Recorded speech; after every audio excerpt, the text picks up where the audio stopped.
सवेरे सवेरे ना मेरी वालदा, आपको पता है देहातों में सब ने भैंसें रखी होती थी, तो अम्मा जी यानी वो सवेरे उठ के दूध रिड़क के और फिर वो जब मुसल्ला बिछाती थी तब मैं समझता था कि ये तकल्लुफात हैं, क्योंकि जब बंदा पढ़ देता है ना फिर उसे गुंजाइशों का भी पता चल जाता है।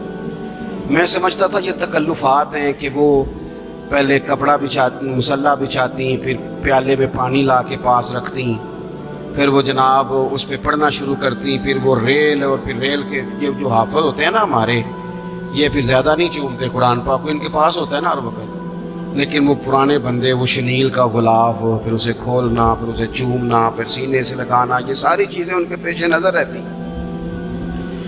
अम्मा जी ना वो नमाज पढ़ के कुरान पाक के कोई दो एक रुकू पढ़ के फिर आवाज़ देती, वो तुसी अजे भी सुते हो, मैं दूध भी रिड़क लिया, नमाज भी पढ़ ली, सबक भी पढ़ लिया, उठ जाओ ना, अब तो टाइम थोड़ा रह गया नमाज का। ये आप यकीन करें, मेरे से बुजुर्ग नाराज़ ना हो जाएं, लेकिन बच्चों को नमाज की तकरीर ना सुनाओ कि पुत्र नमाज पढ़नी चाहिए, ना तकरीर ना सुनाओ। तकरीरें बाहर चलती हैं, घर में नहीं चलती, घर में अमल चलता है।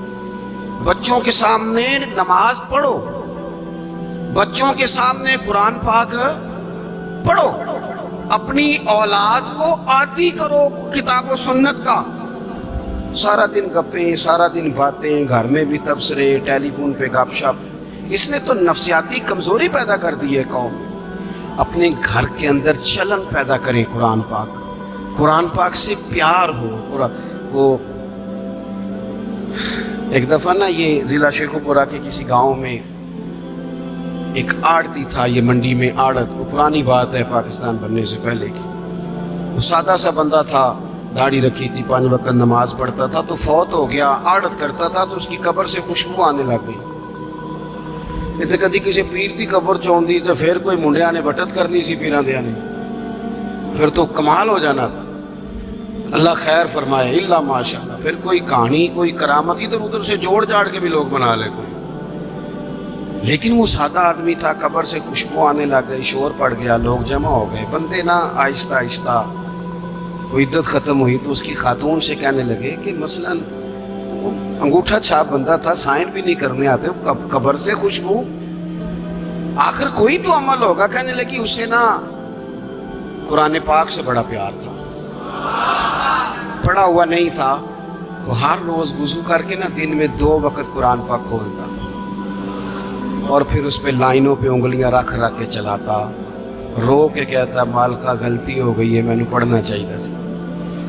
अल्लाह तू जो भी आखे है साची आखे है, तेरा कलाम बड़ा सच्चा है, मालिक तू बड़ा करीम है, तू मेरे वास्ते खैर दियां गल्लां की। कहते वो कुरान पाक से बड़ा प्यार करता था, बीमारी, तंदुरुस्ती, सफर, हजर, कुरान से बड़ा प्यार किया। लोग समझ गए यही तो वजह है कि कब्र की मिट्टी से भी खुशबू आ रही है। अच्छा, मैं बाज़ जगहों पे मुझे ज़िंदगी में ऐसे भी तजर्बात हुए कि यार ये अल्लाह की किताब है। मैं जहाज़ में बैठा था तो मोबाइल पे मैंने कुरान शरीफ खोल लिया, मैंने कहा चलो इतनी देर की फ़्लाइट है कुछ पढ़ते हैं। तो एक मेरे दिल में बदगुमानी आई, कभी कभी पगड़ी दाली वाला बंदा मेरी तरह, अल्लाह माफ़ करे, समझ लेता है ना नेक भी मैं ही हूँ, ये भी कभी कभी बदगुमानी आ जाती है। तो मैं वो तिलावत कर रहा था तो मेरे दिल में ख्याल आया, यार देखो सारे लोग कानों में टूटियाँ लगाई हैं, गप्पे लगा रहे हैं, कुरान पाक पढ़ लेना चाहिए था। तो एक नौजवान, उसने ना बाल पीछे यहाँ रबड़ डाली हुई औरतों की तरह, पैंट शर्ट बड़ी दाढ़ी और बड़ा जदीद फैशन का उसका स्टाइल। तो मेरे साथ जो सीटें थी उन पे वो बैठ गया और फिर उसने फाइलों के अंदर से सूरत यासीन निकाली, और जब उसको मैंने तिलावत करते देखा ना तो मैंने दिल ही दिल में माफ़ी भी मांगी अल्लाह से। और मेरे दिल में ये भी ख्याल आया कि ये अल्लाह का कुरान है, मौलवी, वो कारी साहब, हाफिज साहब, वो फलां साहब, अपने जैसे लोगों से, नेक लोगों की बात नहीं कर। वो तू ना पढ़े तो तू क्या समझता है, कोई पढ़ता ही नहीं। ये तो अल्लाह का कुरान है, ये पढ़ा जाता था, पढ़ा जाता है और कयामत के बाद भी पढ़ा जाता रहेगा। पता नहीं अल्लाह ने, यानी अगर मैं और आप नहीं पढ़ेंगे तो ये मोहताज नहीं, किस किस से रब पढ़वा रहा है, कौन कौन पढ़ रहा है, किस किस तरह लोग पढ़ रहे हैं। तो कुरान पाक से मोहब्बत करें, آج زور کے بعد پڑھ لیں گے کوئی 2 4 4 آیتیں. چلو میں کدوں آکے ہاتھ کھڑے کرو یہ قسم چکو تسی نیت بھی نہیں پہ کر دے. تھوڑا سا پڑھ لیں گے انشاءاللہ تعالی. اچھا 2-3 دن میرے کہنے پہ پڑھیں آپ, 2-3 دن صرف, لمبا نہیں.